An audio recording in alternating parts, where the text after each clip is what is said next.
This is code.org. Let's see what we have here. Text processor. Oh yeah, I'm going to grab that. If not, you need to copy and paste it over. All right. So what we're going to be doing for this one, guys, is we're going to write this method text words. Create and return an array list containing individual words from a text list. Real quick, what happens? Text processor object is instantiated. What is it instantiated with? Well, it's passed a string. That's the file name.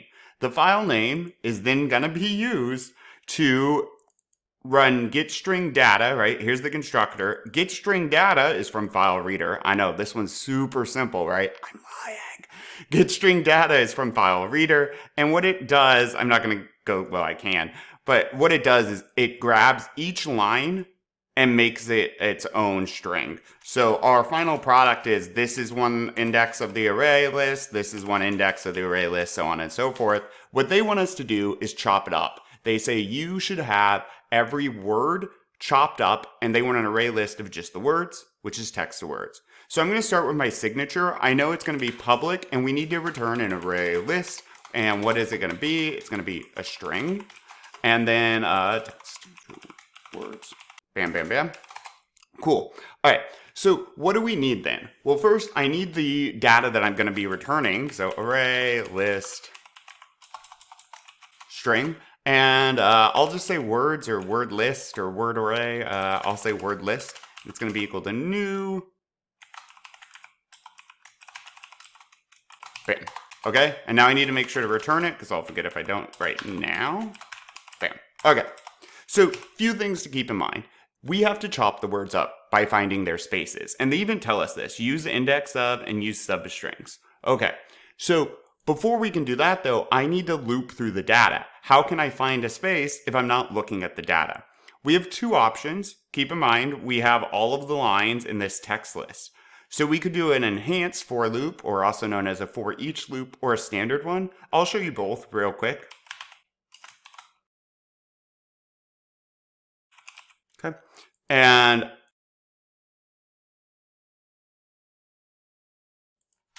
I want to show you both because students will often be like, no, I think this one's better, this one's better.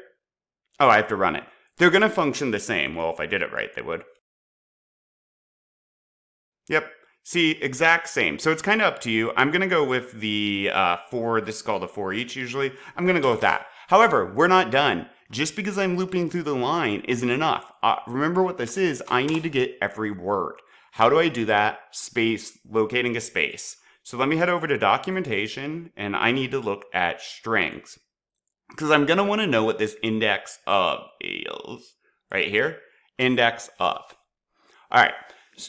So index of method returns the index for the first occurrence of a specific character. Great. So now I can find that space. Int space location, right? Or maybe, yeah, no, I'll spell it all the way out. Is going to be equal to index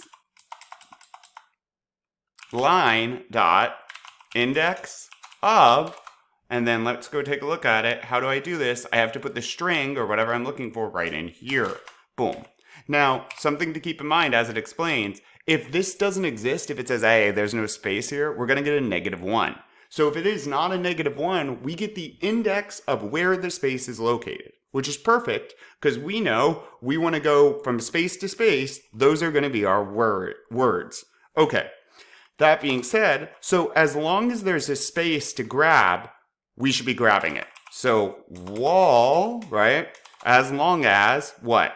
As long as space location is greater than -1, right? Or you could say is not equal to -1. So as long as it's not -1, that means we have located a space. We're going to want to do a few things. First, we want to grab that word. So I'm going to call this string word. And what I'll do is I'm going to say, all right, to do this, I'm going to do line dot substring, which is also what they recommended. And they should have more info here somewhere. Boop. Substring. Now we could say if you give a substring method one parameter, one argument, it will assume it's going to get all of the strings starting at that point. So if I give this an index 3 right here, from 3 to the end of the string, it will grab and create a new string. However, I want to be more specific. I don't want to give it just the start. I want to tell it where to end to. I want it to end at the space. So line dot substring. Now, for the start, I can go ahead and do 0 because I know that I haven't done anything yet, right? Hopefully the space isn't at 0. I can tell you it's not. So I'm going to go ahead and hardcode 0 here. Now, what space do we want to go to? Something to keep in mind is this is non-inclusive, end. And what that means is if I do space location, it doesn't include the actual space in my substring.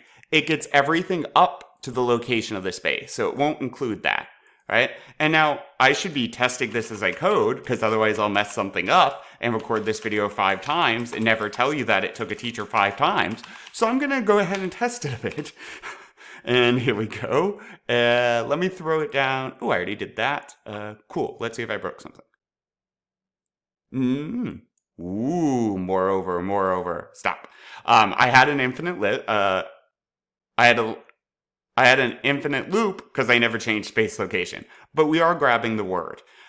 With that in mind, we need to now, once I grab moreover, I need to keep going. However, index of is only always going to give me the first space, right? Or whatever I put in index of, it only will give you the index of the location of the first item. So if there's 10 in there, it never sees 9 of them. It only tells you where the first one is. So I'll go ahead and do line index of again down here, space, right? However, this is going to be identical unless we change the, one sec. Boom. Unless we change what our line is now. And I'm going to. I need line to be something new. Line is now going to be equal to what line used to be equal to, but a substring of it. What's going to be included in the substring? Well, the space location plus 1, and then I need to go all the way to the end of the line. So for a string, that would just be line length. However, keep in mind, guys, I don't actually have to do this because substrings, the end parameter, the end argument is optional. So I wouldn't have to do this. You can, there's nothing wrong with it, but you don't have to. All right, so now this should mean it will, now every time it loops, it's going to grab the word. I need to slap the word into my word list. Boom. I slap the word into my word list. I update line. I chop it up and say, okay, line, whatever you used to be, move the start of you to the space location, but don't include it, plus 1, and go from there to the end. And again, I could just do, like I said, line.length. I think this is more clear, but I want you to know it's not necessary because this will do the same thing as that, okay? And then I then get the index of the next space location, which will be different because we just got rid of the old one, all right? Let's go ahead and see. Perfect, except it's not. We have one more problem. And that problem, guys, is that the last word of each line isn't getting added. The reason it isn't is because once it gets to, let's say, here, and we're at bounds, right? We just grabbed its, it grabs its, it excludes this space, and now line is just equal to bounds.